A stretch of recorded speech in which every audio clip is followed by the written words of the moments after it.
West Coast Cookbook and Speakeasy with Chef Justice Putnam. Netrootsradio.com.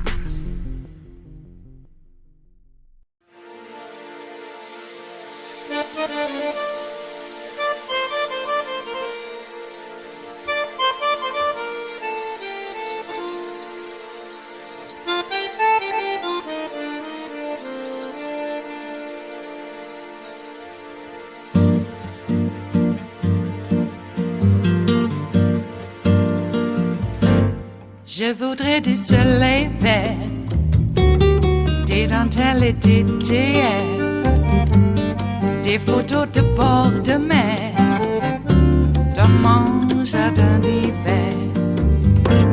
Je voudrais de la lumière, comme en Nouvelle-Angleterre. Je veux changer d'atmosphère, dans mon jardin d'hiver. À fleurs sous la pluie de novembre, tes mains qui courent, je n'en peux plus de t'attendre. Les années passent, il est loin, là je tombe. Nul ne peut nous entendre. Je voudrais du Fred Astaire, revoir un latte meltdown mode right now. They're panicked now that Vice President Kamala Harris is the presumptive Democratic presidential nominee and President Biden has decided he will not be seeking re-election. The excitement and energy around Vice President Harris is just something I guess they couldn't anticipate. I mean, this is what they were calling for. Well, now you got what you want and you clearly weren't ready. So, for example, Fox has top Donald Trump aide Stephen Miller on, and he's just has like a temper tantrum on air. Watch this. They held a primary. People, they had ballots. They filled out circles. They went to the voting booths. They spent money on advertisements. And as President Trump said, the Republican Party spent tens of millions of dollars running against Joe Biden. Now they just woke up one morning and said, never mind, we're canceling the entire primary. We're getting rid of our candidate, and we're pretending the election has never even happened, and we're going to let donors handpick a new nominee. And then Fox is quite literally grasping at straws. You have Sean Hannity criticizing Vice President Harris for plastic straws. I don't even know what he's talking about. Play the clip. She wants to ban plastic straws. I love my plastic straw. I hate those paper straws. Anyway. And then he tries to pivot, and then he criticizes Vice President Harris for laughing. I don't understand this one, that Donald Trump calls her Laughing Harris, and they mock her for laughing? What? Here, watch this. Play it. Here's just one reason that voters seem to detest Kamala Harris. You decide.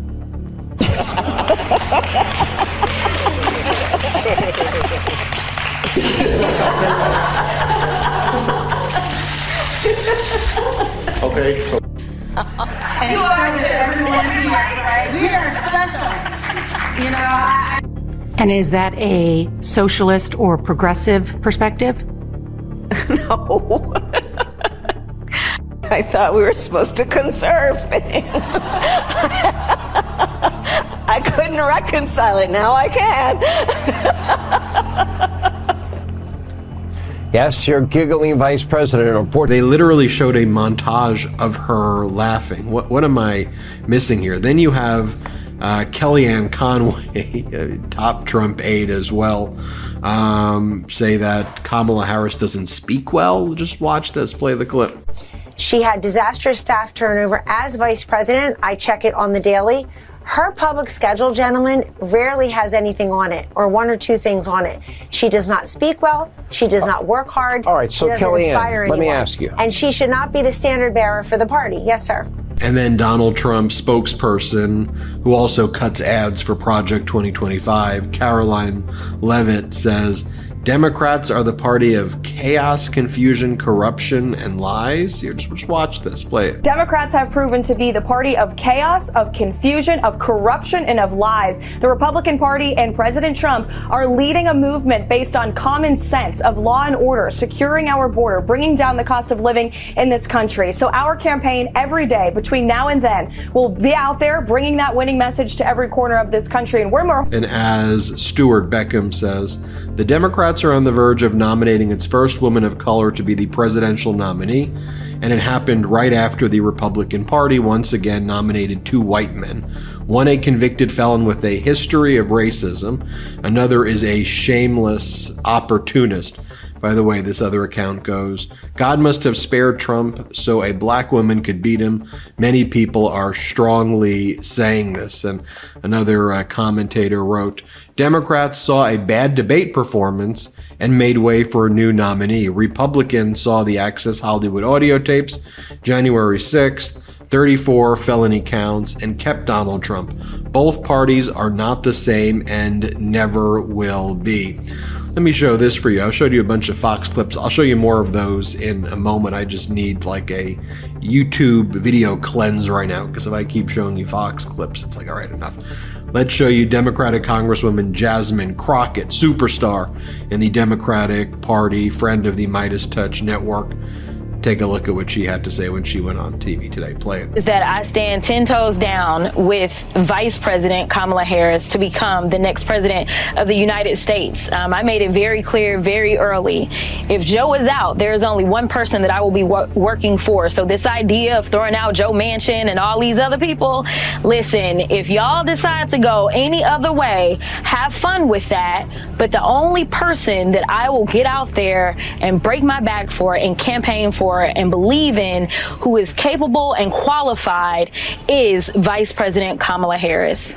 Let me show you here Democratic Congressmember Eric Swalwell. Play the clip. Do you support the Vice President Kamala Harris as the next Democratic presidential nominee, Congressman? I fully support Kamala Harris. And in fact, she's been trained by the best. Joe Biden was a vice president himself, and so she probably had the best mentor to work under. And she's tough, she's smart, she's real, and she's everything that we need as we go up against somebody who would take away every freedom. You know, Trump's Project 2025 would end abortion, force people into marriages. It would ban books and just be an all-out assault on our freedoms. And this vice president, as I said, she's tough, she's real, she's smart, and she's got what it takes. And by the way, did you see this with The Simpsons? That The Simpsons called it again? Right over here. As you know, we've inherited quite a budget crunch from President Trump. I mean, they literally, they called it again. Okay, here is the head of the RNC right now, Lara Trump. And here's what she had to say. Play the clip. We know what we're fighting for, and we have a candidate who has actually produced results for the American people. And as Hemant Mehta says, yeah, the results that Donald Trump produced were a ton of positive COVID results. And Donald Trump is one of the things that I've been saying too, is I said, look, you want to compare Trump to this current administration? Ask yourself where your toilet paper was under Trump, and now ask where your 401k is under Biden and Harris. So then the MAGA Republicans, they got to call in the big guns. Then they call in Newt Gingrich, and we get to watch Newt Gingrich have a temper tantrum on air. Here, play this clip. As a part of that, Jill really needs to cancel her trip to Paris. There's no reason for her to take taxpayer money and go spend what will probably be several $1 million going to Paris now that her husband is no longer a candidate. And in my judgment, he should no longer be president. By the way, as of 9 p.m. Eastern, grassroots supporters raised about $50 million through Act Blue of new money for Vice President Kamala Harris after her campaign launched. It's the biggest fundraising day of the entire 2024 cycle. Big news there to report as well. Also, all 50 Democratic Party U.S. state chairs backed Kamala Harris. That's a big one. Also, as some of these accounts are saying, like, you're calling her Laughin' Kamala, like that's not really a good name anymore. Like, I think Trump's just the nickname game isn't sticking anymore. Other people are saying Trump's got to drop out. Trump should drop out too now. Here's this photo from the Lincoln Project. This is gonna ruin the world tour. And let me show you this moment too as well. This is from Rachel Maddow's show. Here, play this clip. They have been so sure. President Biden, perhaps cannily, waiting until the supremely self-confident Republican side locked in their ticket. Waiting until Trump picked the most radical, the most ideologically extreme, and even eccentric choice for his running mate. Waited until that was locked in, and then today, 1:46 p.m., boom.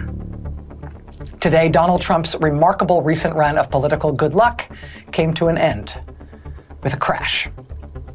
The old man in the race now is Donald Trump, 78 years old and only occasionally coherent, with a record as president that is viewed by historians as the worst in the history of the country, a tenure that ended in violence. And he refuses to promise that there won't be more violence to come from his supporters. He is the old man in the race by a mile. Dragging that legacy from what happened the last time he was in office, and now a national abortion ban and maybe his own prison sentence with him to the polls. And as of today, we know that his opponent will not be a man older than him. As of today, we know his opponent will be a 59-year-old former prosecutor, attorney general, U.S. senator, and vice president to Joe Biden, who cemented his legacy today with a decision that will go down in history as one of the most selfless, patriotic sacrifices of any sitting president ever. 1:46 p.m. Joe Biden changed everything today in an instant. It is Monday, the 22nd of July of 2024, and you are in West Coast Cookbook and Speakeasy. I am your chef de cuisine, Justice Putnam. Gunner, the English bulldog, is our snoozing sous chef. Precious, our little Yorkie and door girl, of course, is convalescing and sleeping in. So we will be seating you directly for our especially special daily special River City Hash Mondays. That's right. We had quite a weekend now, didn't we? Oh, all sorts of things happened on the national, international, and even the local front. Oh my, yes. Well, on the local front, just to get it out of the way, of course, little Precious continues on her convalescing and palliative care for the rare leukemia that she has. So, but she's still doing quite well. She got up early when I got up this morning and decided that she wanted to have some breakfast, and she did. And now she's, she's napping again, sleeping, drinking water, and everything just seems okay. I can tell that she's suffering a little bit towards the end of the day when the prednisone has, wearing off. Even though she's only taking it once a day, it's for a 24-hour period. By the time that it's ready for her to go to bed, I can tell, she's ready for bed. Let's just put it that way. But, this is the other aspect of our local news, is that we also had some thunderstorms over the weekend, right overhead. And it caused both dogs to become quite needy. They wanted to be close by. Precious, actually on her own, got up on the bed. That she hasn't done that for quite some time, so it scared her enough. And what it did is, on the other side of what we call Fielder Mountain, for me, it's on the other side. For my sister, it's like right behind their house. Well, I got hit by some lightning, causing a fire. And so we've had helicopters sucking up water from the river, the Rogue River, like dragonflies. and then they go up there and they spit whatever amount of water they can fit into these forestry helicopters, that firefighting helicopters. And so we're hoping, my sister and brother-in-law, they had the go bag together, and I don't know if they would be able to really, keep the dogs in my yard, because my dogs don't jump the fence. They have to have like giant fences. 8 foot, maybe even taller at their place, because their dogs, are jumpers. Big dogs. And but regardless, she called and said that they may have to bug out. And I was thinking, if they have to bug out, maybe I have to. What I had heard, actually, I'd gone to bed, and it happened, about 1 o'clock in the morning. And it was raining quite hard, and people said, oh, yeah, well, the rain put it out. And I went, oh, wow, that's, I guess, great.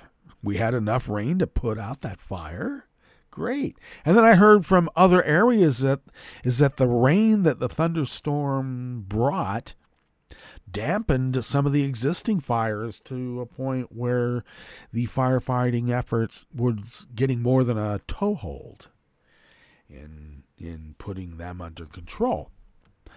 So I went to bed thinking, oh, wow, that's really cool. Usually when you get these thunderstorms, they start a fire and there's not enough rain to put it out. Well, that's great.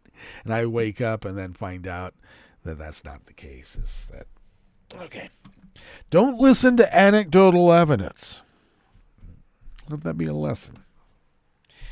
Anyway, by all reports right now, from credible reports like the actual Forest Service, it's not a terribly large fire, about 12 acres. And they do have it quite under control, though it was on a fairly steep, inaccessible area. But it burned to the top already, and fires usually don't want to go downhill. Just saying. But wind carries embers. And that's how that fire can move downhill. Puts an ember up in the air, and then it falls back down, and it just inches its way by feet. I don't know. How does something inch down a hill when it's by feet? Okay, we got to figure out how to update those idioms. All right, so that's on the local front, for the most part. Okay. Well, did you hear that Joe Biden dropped out of the race yesterday? Thanks. I was on the Tim Corrimal Show, and some of you may have heard the Tim Corrimal Show this morning when we got the news during the recording of the show yesterday. Yep. Okay. I've just been, riding with Biden. And I just like how it all seemed a little bit too cute by half. Even the Genocide Joe BS. Same people who wanted to get rid of Joe were working on that effort. Well, they got what they wanted, right? And now they're whining. I love how Stephen Miller, at the top of in the Midas Touch clip here this morning, whining we want our money back. We spent all that money. They can't do this. This is illegal. Well, F you mofo. You're running a goddamn felon.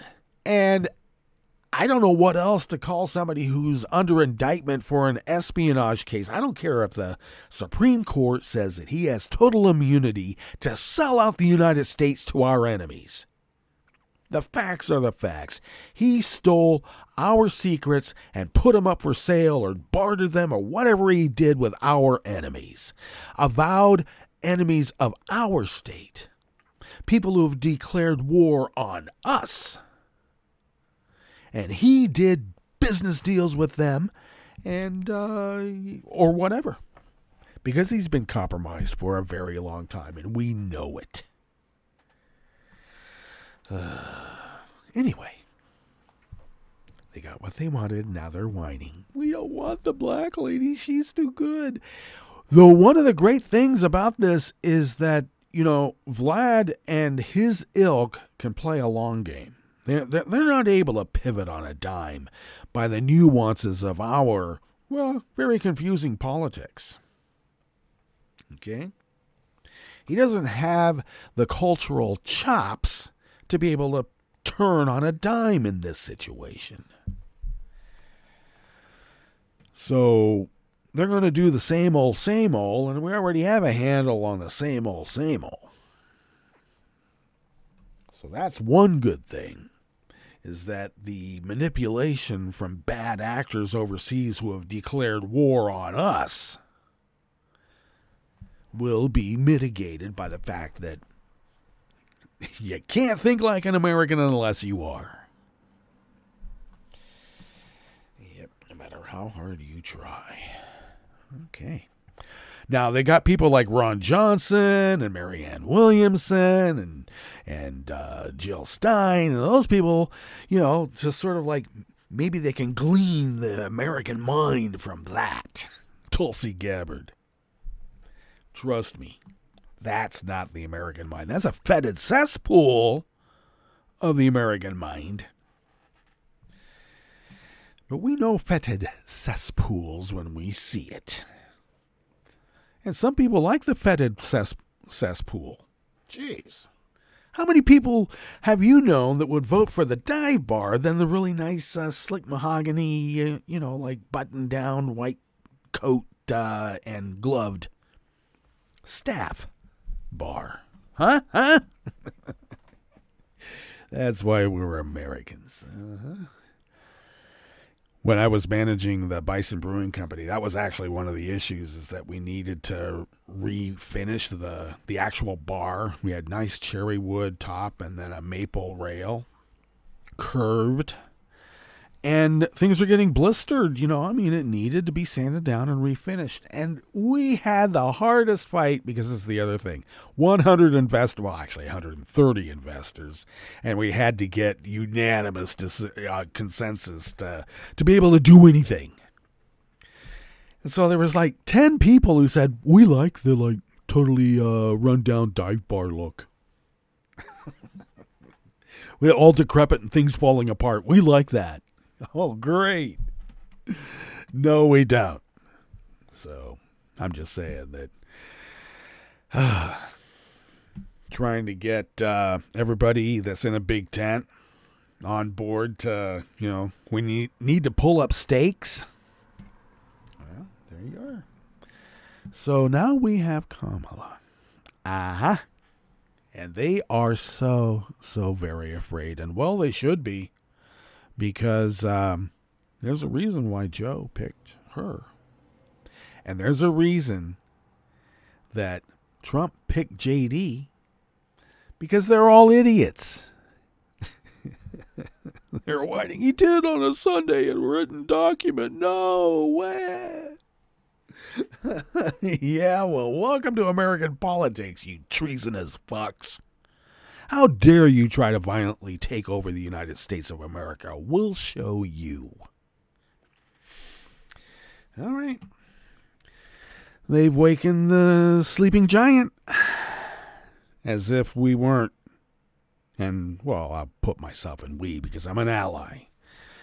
But even though the sleeping giant's been stirred, there's many things that we will not forget. Roe v. Wade being one of them, and that's why we are where we are right now. And that's just one of them. And that's a big one. Because that pretty much crystallizes what the whole argument is about. Do you want to have the right to eat broccoli or not? Do you want to have the right to be able to live if you've gone into septic shock, or before even?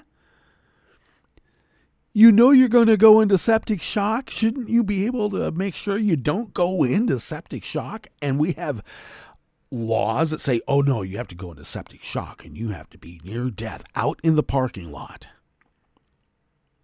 And you can't have a gurney within 150 feet of you when it happens. I mean, what kind of BS is that? Jeez. We're going to forget that. Okay. I'm ranting, I know. But hey, it's Monday. So why don't I go ahead? Oh my, yes. Why don't I go ahead and give you a rundown on what we have in store for you? Because actually, with David on hiatus and his show, at least, Monday, Wednesday, and I believe Friday too, they're like 1 hour. And then I've got to look at his repeats will be the full 2 hour segment of his time slot. So we'll get into that. Because that's coming tomorrow where he's going to have a repeat. Just so you know, I'm giving you a heads up. But while he's on hiatus, I thought I'd maybe get a little bit longer read. Well, we'll see how long we get into the read. But as we begin here in the Bistro Cafe on this River City Hash Mondays, the Los Angeles County Sheriff's Department secretly investigated a Los Angeles Times reporter who wrote about a leaked list of problem deputies. Airlines continued to struggle to restore operations 2 days after a faulty software update, and CrowdStrike hack caused technological havoc worldwide. In fact, my sister was stuck in that, and she ended up renting a car after 4 cancellations of her flight, where she had to go like 30 miles. And going 30 miles in Southern California traffic on an Uber is not fun, plus it costs. So while she's on the way, they're saying, oh, yeah, it's fine, it's fine. She gets there, oh, no, it's canceled. We don't know when we're going to have it happen again. So she rented a car from John Wayne Airport. God, then she had to drive all the way across Southern California to get out of the Southland and on to, up there by Bakersfield. And drove all the way back home by herself. And she hasn't done that in a long time. So, but she did. So there's a little bit of the national and the local intruding on each other. And as we finish up here in the Bistro Cafe, part of West Coast Cookbook and Speakeasy, the U.S. Treasury warned that anti-woke banking laws like Florida's are a national security risk. And we'll get into that too. After the break, we move to the chef's table, where Austrian police detained dozens of protesters trying to disrupt a march by far-right extremists. And a French neo-Nazi sympathizer was sentenced to 2 years in prison after making threats online and for targeting the Olympic torch relay. There's two sides to everything now, isn't there? Yeah, I guess. All that and more on West Coast Cookbook and Speakeasy. Bon appetit.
First offering here in the Bistro Cafe of West Coast Cookbook and Speakeasy, River City Hash Mondays. And it is by Carrie Blakinger and Aileen Techamedian out of the Los Angeles Times. For at least 3 years, the Los Angeles County Sheriff's Department secretly investigated and ultimately urged the state attorney general to prosecute a Los Angeles Times reporter who wrote about a leaked list of problem deputies, according to internal department records. Ooh, leaked records. The probe began in 2017 when investigators under then Sheriff Jim McDonnell tried to figure out who slipped the list of roughly 300 names to reporter Maya Lau. The case soon fizzled out. But after Alex Villanueva took office in 2018, the department revived it, according to a 300-page investigative file that was recently reviewed by the Times. Oh, leaked documents. The department eventually deemed Lau a criminal suspect, alleging she knowingly received stolen property. And it fingered Diana Turan, its own constitutional policy advisor, as the source of the leak, even though Turan was the one who'd initially reported it and denied passing along the information.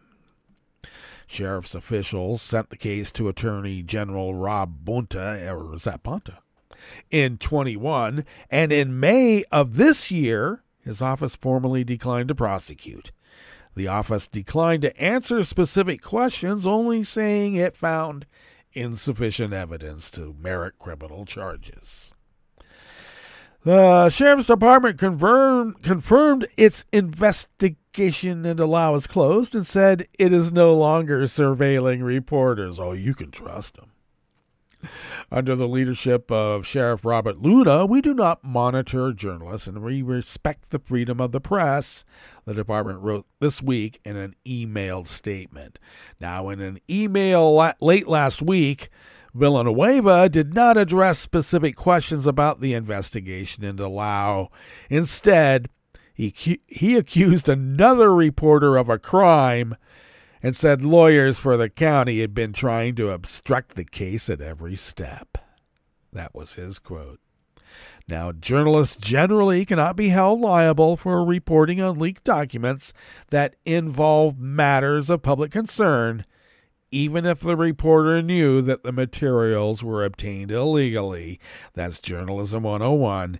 That's constitutional law. The sheriff should know that, and he did. But he didn't care because he was his own little petty tyrant.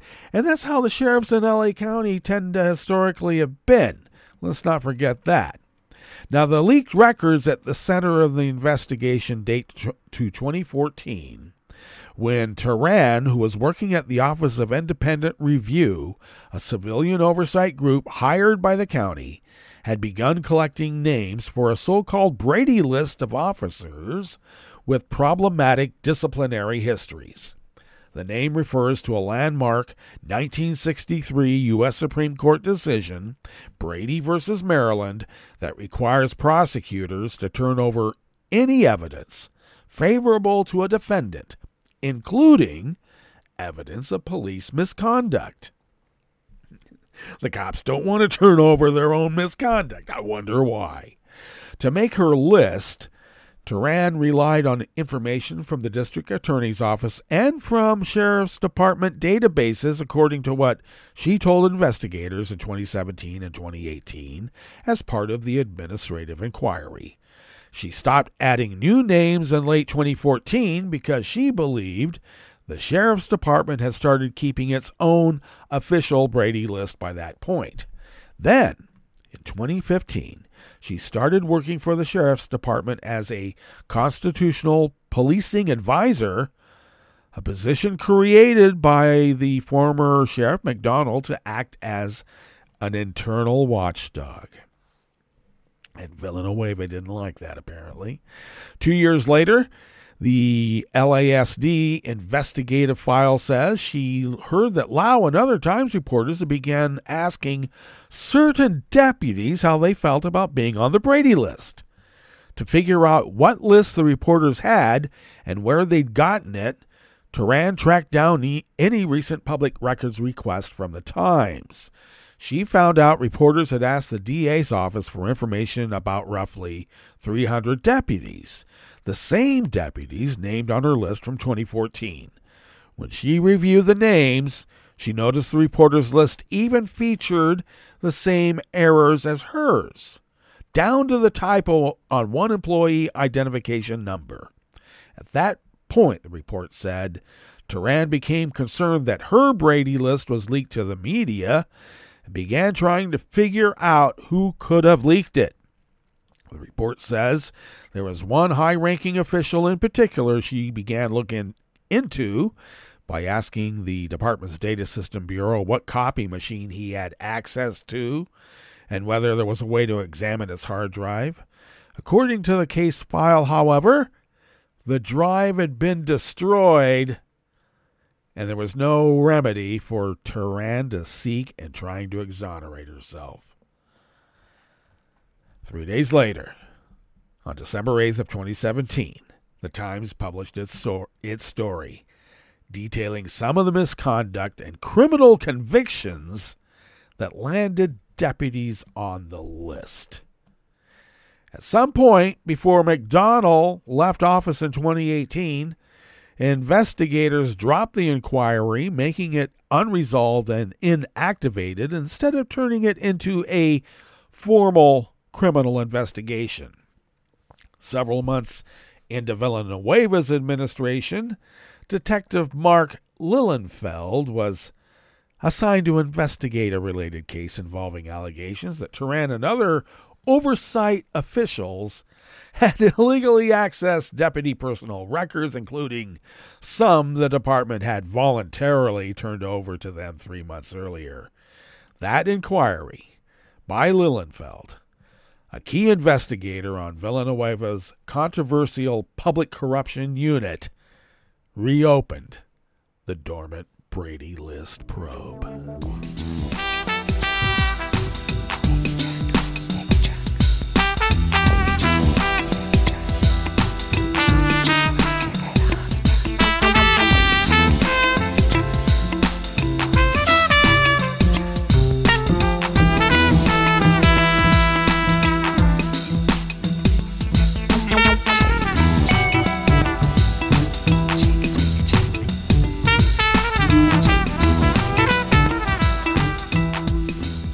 At the weekend desk of the Associated Press brings us this next offering here in the Bistro Cafe of West Coast Cookbook and Speakeasy, River City Hash Mondays. Airlines, including Delta, continued to struggle to restore operations 2 days after a faulty software update caused technological havoc worldwide and resulted in several carriers grounding flights. Total cancellations within, into, or out of the U.S. yesterday, Sunday, clocked in at 1,461, according to the latest data from FlightAware. Delta and United topped the cancellations. Delta Chief Executive Ed Bastian said in a message to customers on Sunday that flight cancellations continued as the airline tried to recover its systems and restore operations. He noted that the pause in Delta's operations resulted in more than 3,500 Delta and Delta Connection scrub flights. Delta has been offering waivers to affected customers. Bastian noted that one of their crew tracking related tools was affected and unable to effectively process the unprecedented number of changes triggered by the system outage. The technology issue occurred on the busiest travel weekend of the summer, with our book loads exceeding 90%. Bastian wrote, "I want to apologize to every one of you who have been impacted by these events." Secretary of Transportation Pete Buttigieg spoke to Bastian yesterday, Sunday, about the airline's high number of cancellations since Friday. The Transportation Department said its top officials have reminded Delta of the airline's obligation to provide refunds to passengers whose flights were canceled and who don't want to be rebooked on later flights.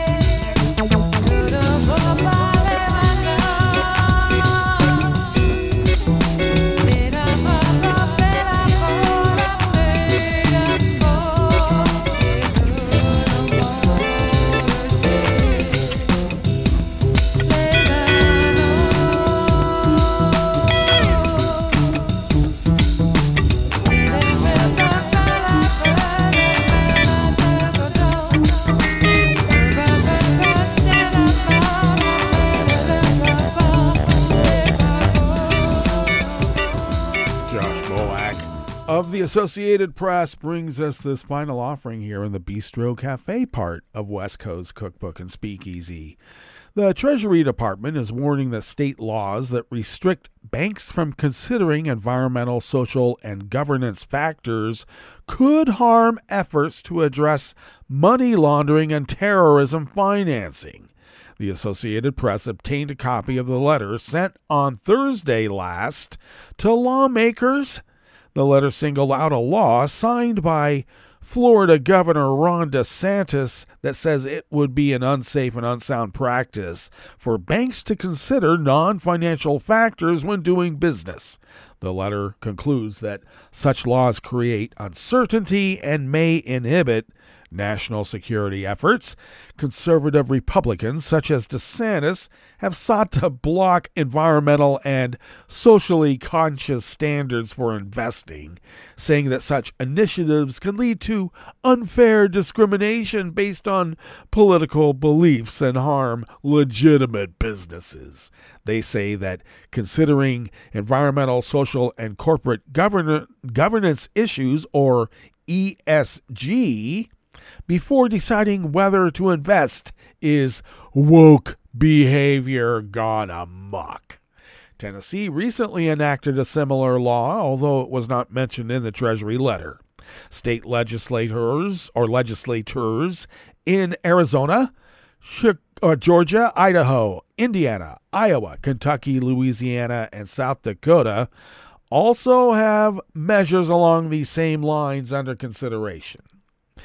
DeSantis has said the law being questioned by the Treasury Department would protect the access that conservative groups and the firearms industry have to the financial sector, arguing that such organizations have at times had their accounts frozen or closed. Oh, boo-hoo. The Treasury Department letter said that the Florida law could, however, undermine the work of federal agencies, heightening the risk that international drug traffickers, transnational organized criminals, terrorists, corrupt foreign officials will use the U.S. financial system to launder money, evade sanctions, and threaten our national security.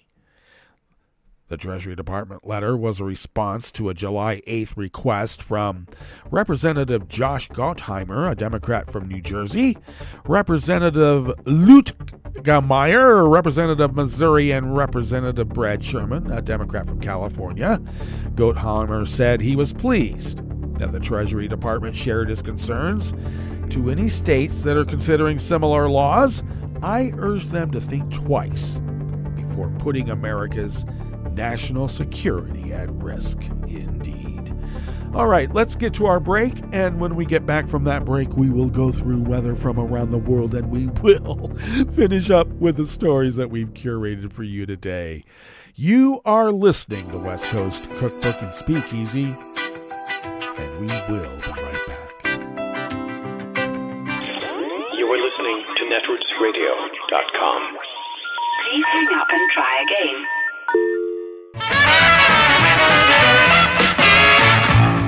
From a point at sea to the circles of your mind, a new force is at work for planetary transformation.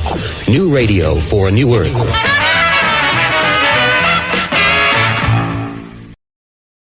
This is Take Two Movie Review. I'm Mike Friend. This week, serial killing via remote. Longlegs is a horror story set in the 90s about an inexperienced but determined FBI agent trying to track down a ruthless serial killer. If this sounds a bit like Silence of the Lambs, that's not exactly unintentional. While director Osgood Perkins, son of Anthony, draws a lot on that classic, he manages to create a movie that's totally original and commendable on its own merits. What sets Longlegs apart from many current horror picks is that there's not a lot of emphasis on the origin of the killer, or much surprise as to who he is. Indeed, we know within minutes of the opening credits exactly who Longlegs is and what he looks like. In this case, it's a nearly unrecognizable Nicolas Cage in heavy makeup, and who gives one of the best performances of his career. We even know why Longlegs kills. Apparently he's into satanic worship and somehow is able to convince seemingly normal family men to go on murderous family killing sprees before committing suicide.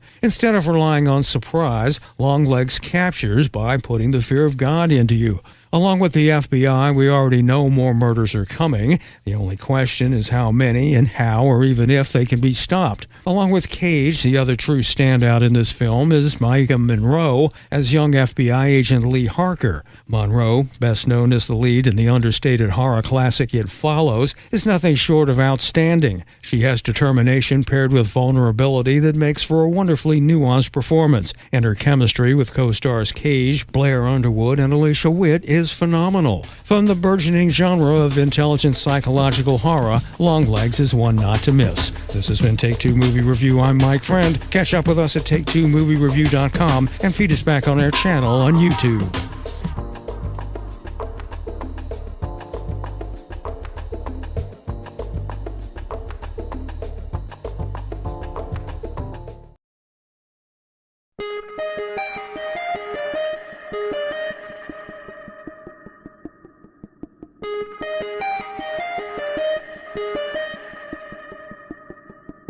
Hi, I'm Tom Hartman, and since you're listening to netrootsradio.com, show your progressive side and go to the donate button on the bottom of the homepage. It's progressives like you who power Netroots Radio and keep the progressive message beaming everywhere 24 hours a day. Just go to our donate button at the bottom of netrootsradio.com. Thank you for keeping progressive radio at full power.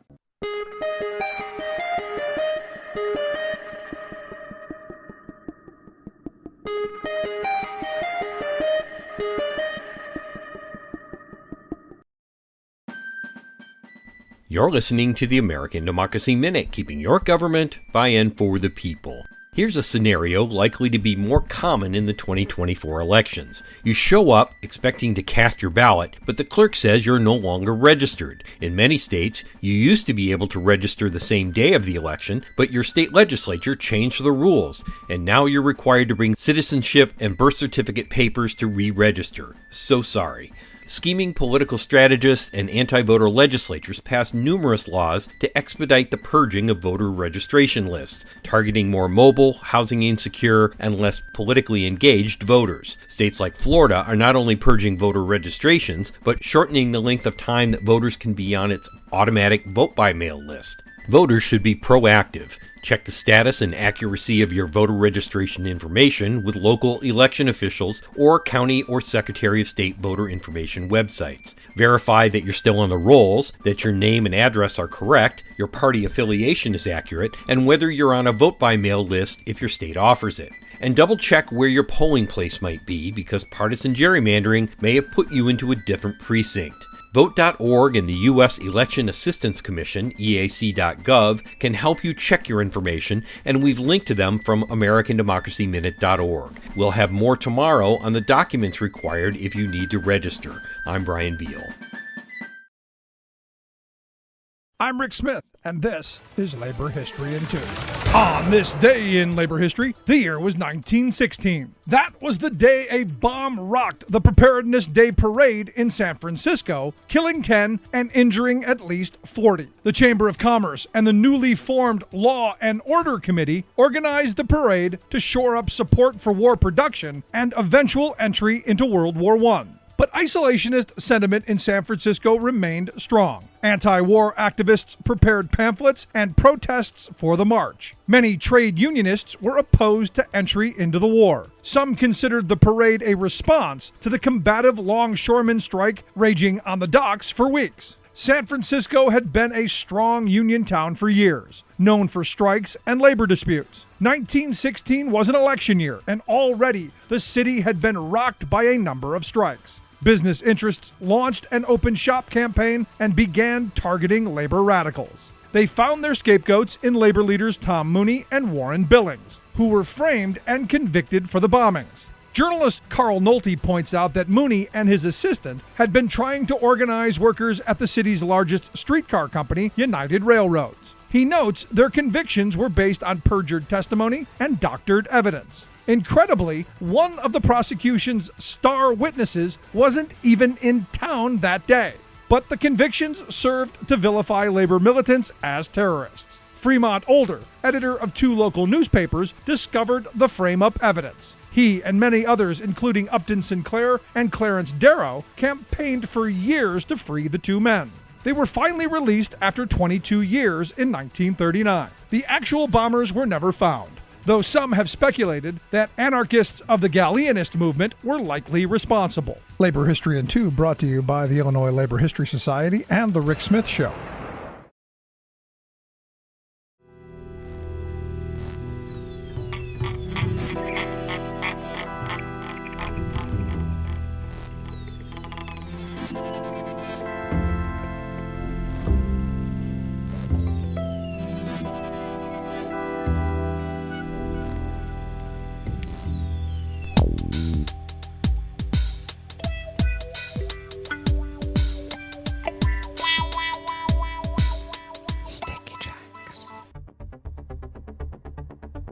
Thank you for accompanying us here to the Chef's Table at West Coast Cookbook and Speakeasy, River City Hash Mondays.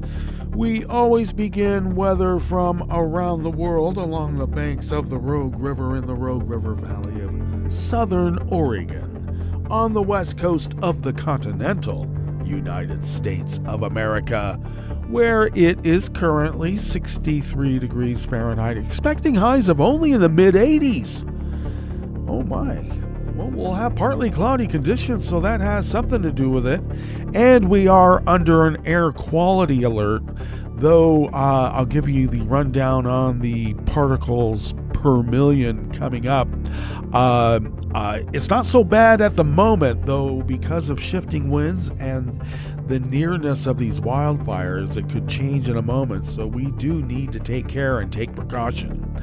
Mainly sunny throughout the day, with winds out of the northwest at 10 to 15 miles per hour, fueling those wildfires. Clear skies overnight with lows in the low 50s, and that's good. Cool us off with winds out of the northwest at 10 to 15 miles per hour, once again fueling those wildfires, because tomorrow we will have sunny skies with highs in the low to mid 90s. Winds out of the northwest at 5 to 10 miles per hour, fueling the wildfires, but not as bad as when they're at 10 to 15 with gusts at 40. Grass pollen is rated as moderate. It's come down from high. It's now moderate here in our little town of Rogue River. And as I mentioned, the air quality index for the region, the grass pollen almost made me sneeze. The air quality index for the region is in the moderate range at 69 parts per million. And that daytime UV index has come down 1 notch to level 8, which is still in the very high range, so everybody do take care. Barometric pressure is falling at 30.07 inches. Visibility is up to 10 miles, and relative humidity is at 78%. Weather from around the world is brought to you by a crowd of crowdsourced weather stations that a crowd crowdsources from around the world, and that is the Weather Underground. London is 75 degrees and partly cloudy. Paris is 78 and mostly cloudy.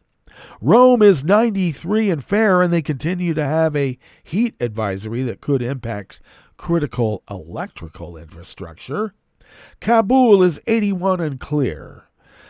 Hong Kong is 88 and mostly cloudy. Tokyo is 78 and fair.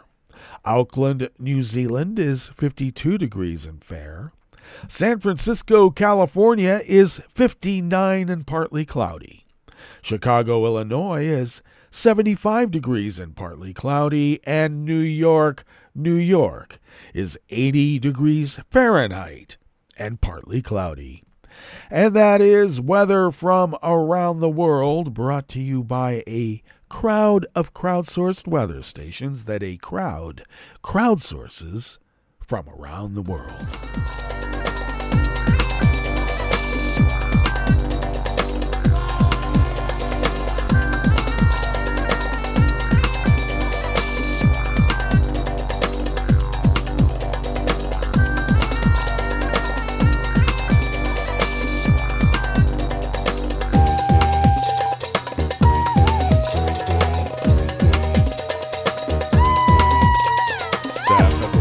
desk of the Associated Press brings us this first amuse-bouche here at the chef's table at West Coast Cookbook and Speakeasy, River City Ash Mondays.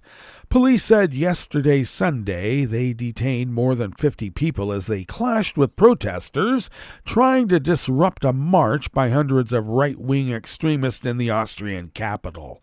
The demonstrations on Saturday came as Austria's political parties gear up for September parliamentary elections that are expected to see the far right make significant gains, so they're getting their head bashing in early. Anti-fascist groups and left-leaning political parties had called for protests against a demonstration and march by identitarian and other hard-right activists, the Austrian press agency reported. Social media posts showed marchers in downtown Vienna with a banner calling for remigration, a term used to advocate for the mass return of migrants to their countries of origin. Sound familiar? Hundreds of officers were deployed to keep apart the opposing groups, each several hundred strong. 43 people were temporarily detained for refusing to end a sit-down protest blocking the march. A further 10 were detained after some masked protesters threw rocks and bottles. 3 officers were injured, and the windows of a patrol car smashed, police said. Austria goes to the polls on September 29th for elections expected to confirm a recent pan-European trend by swinging toward the political right. The far-right Freedom Party narrowly beat the Conservative People's Party in recent elections to the European Parliament. Politicians from left-leaning parties, including the Greens, the Conservatives' current coalition partner, and the opposition Social Democrats warn that a government that includes the Freedom Party would embolden right-wing radicals.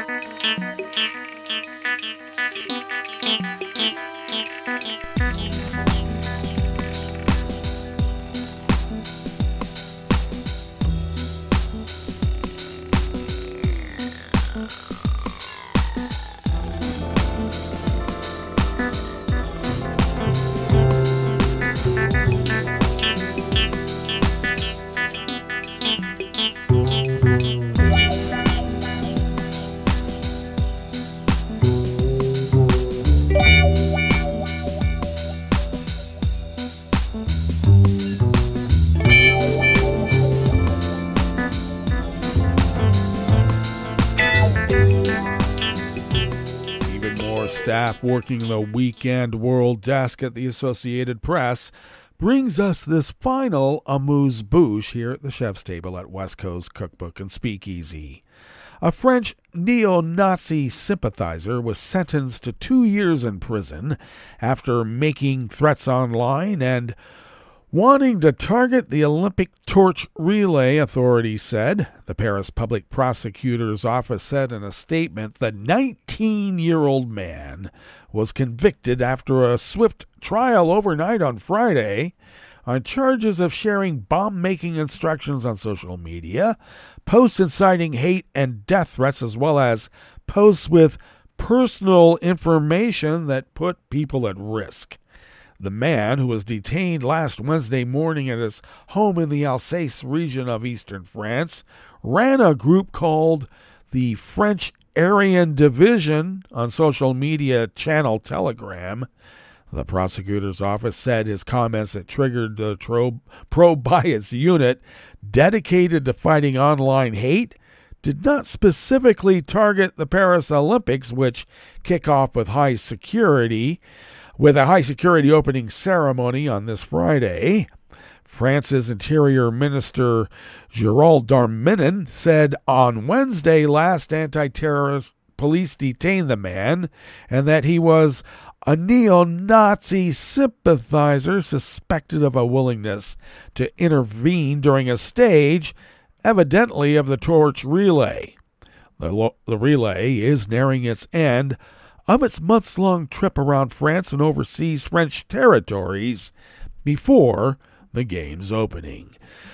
Darmanin, who is staying on in a caretaker role at the Interior Ministry until a new government is formed in the wake of legislative elections earlier this month, said the suspect has previously been flagged by police for ultra-right ideas, which can be termed neo-Nazi.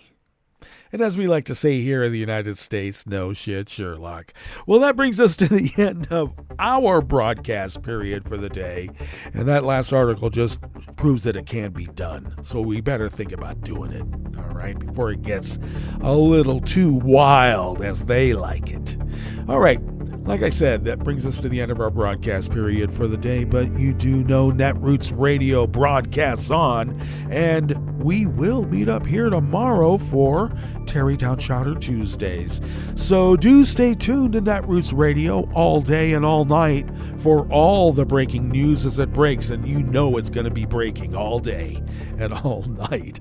So we will be meeting up here tomorrow, right here in West Coast Cookbook and Speakeasy.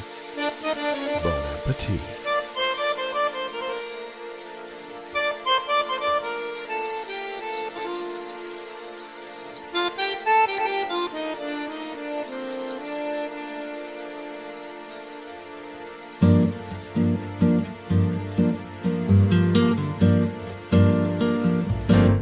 Je voudrais du soleil vert, des dentelles et des théières, des photos de bord de mer, dans mon jardin d'hiver.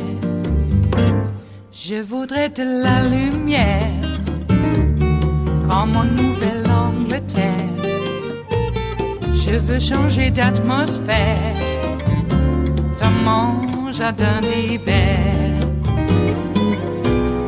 Ma robe à fleurs, sous la pluie de novembre, tes mains qui courent, je n'en peux plus de t'attendre. Les années passent, qu'il est loin, là je tombe. Nul ne peut nous entendre.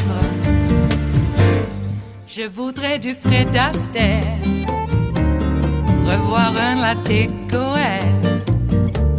Je voudrais toujours te plaire dans mon jardin d'hiver. Je veux déjeuner par terre comme au long de golfe clair, t'embrasser les yeux ouverts dans mon jardin d'hiver. Ma robe à fleurs sous la pluie de novembre, tes mains qui courent, je n'en peux plus de t'attendre. Les années passent, il est loin, là je tombe. Nul ne peut nous entendre. Ba-da-da-dum-di-da-dum, ba-da-da-dum-di-da-dum, ba-da-da-dum-di-da-dum, dans mon jardin d'hiver.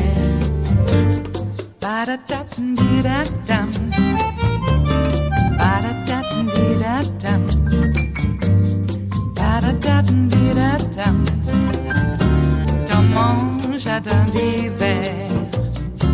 Dans mon jardin d'hiver, dans mon jardin d'hiver.